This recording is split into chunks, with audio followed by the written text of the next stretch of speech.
naintindihan ko ang problema ng mayaman, naintindihan ko ang mahirap, intindihan ko yung access ng mayaman, naintindihan ko yung access ng mahirap. Actually, there will be a surplus. I'm sure of that. Pero it might not really be good to wait for that.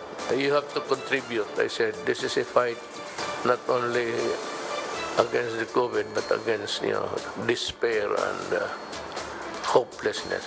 So ang priority would really be the squatters. And we go to the squatters area. They do not have to go there because for a lot of reason would come in. Walang pera, hindi maiwanan yung anak, isa lang ang naghahanap buhay, they take care of the children so they do not, sabihin na lang nila kasi yan, bahala na. Yun na lang. That is an expression of resignation. Kaya magsabi, bahala na. It's an indicative of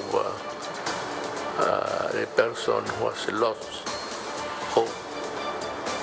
Kung nangailangan ng tulong, nandyan kami.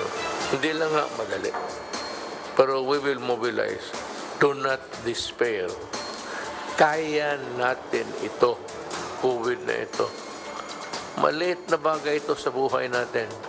Marami tayong dinaanan mas grabe, mas mahirap. The news day continues here on One News Now. I'm Charles Lejano. President Rodrigo Duterte ordered the Health Department to prioritize vaccinating those living in slum areas. To tell us more about this and other issues raised at last night's presidential address, we have Maricel Halili. She is reporting live from Mandaluyong. Maricel, good morning. Could you tell us how the government plans to roll out vaccines in informal settlements?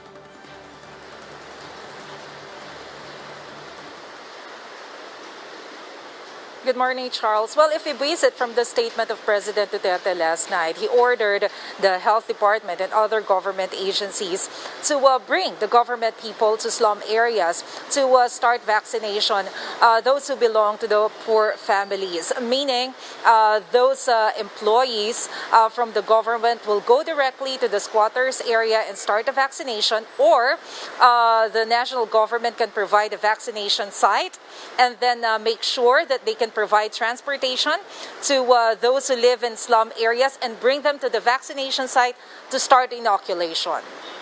Just to clarify, how does this fit into the entire prioritization schedule? Does the president want informal settlers to come in next after health workers or after other vulnerable communities such as senior citizens and those with comorbidities?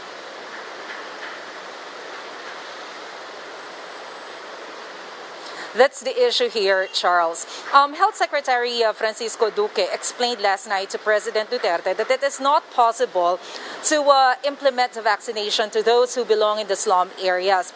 He explained to the President that the national government, led by the Health Department, has already drafted its priority list. So as we all know, the priority is now the health workers, to be followed by senior citizens. But of course, those who belong to the poorest of the poor belong to the priority list. But Secretary Duque explained last night to President Duterte that if we will do what the President has instructed, we need more government personnel to conduct the vaccination in those slum areas, at least 100 government personnel. So it will be difficult to impose such program as of the moment.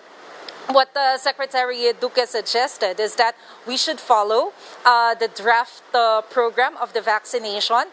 We will follow the priority list because everything is already planned based on the recommendation of the IATF led by the Health Department. According to that plan, the plan is to eventually vaccinate the entire population, the general population. How close are we to getting to that point, and how many health workers so far have received shots?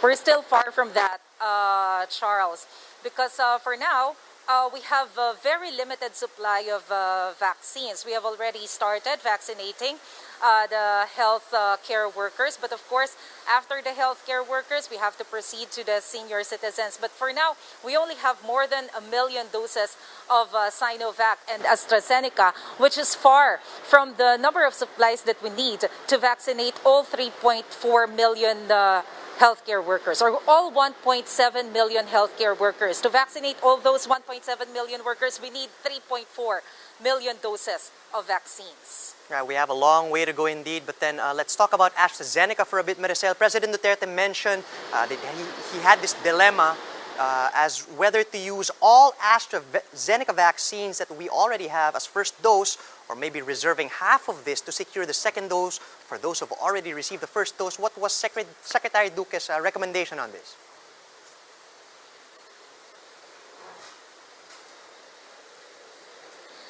Charles, Secretary Duque explained during the talk to the people last night that it is not practical to reserve the other half of AstraZeneca supply for the second dose. The Sinovac is different from AstraZeneca. He explained that in the case of Sinovac, we can preserve the other half of the supply to make sure that we can give the second dose to the healthcare workers, because the difference from the first dose to second dose is only 28 days. It is different from the case of AstraZeneca. In AstraZeneca, we have to wait for 3 months before the second dose. So if we wait for that particular time, the AstraZeneca vaccines might be expired after 3 months. So to enable to preserve the lifespan of the vaccine and to make sure that more healthcare workers will be vaccinated, it is more logical to vaccinate or to use all 527,000 plus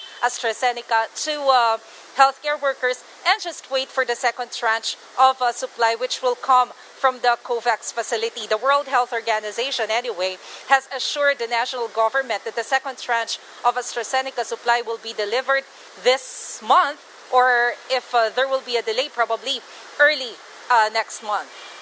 I suppose that dilemma disappears as soon as the supply gets here. Thanks for that, Maricel. That was Maricel Haliri reporting to us live from Mandaluyong. The Toll Regulatory Board clarifies that they did not order the indefinite closure of the Skyway Stage 3.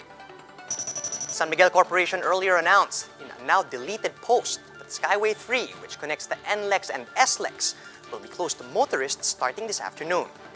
But speaking with Radyo 5's Ted Filon, TRB spokesperson Julius Corpus said the board did not issue such directive. Corpus admitted that the SMC's announcement also came to them as a surprise, and in a statement, the board said their position is to keep the Skyway Stage 3 open for the benefit of motorists. The National Quincentennial Commission has chosen the modern iconic bridge, CC Lex, among history-making structures in time for the 500th anniversary of the world's first circumnavigation. The Cebu-Cordova Link Expressway Corporation is building 8 40-meter high crosses along the Tollway Bridge to mark the 500th anniversary of Christianity in the Philippines.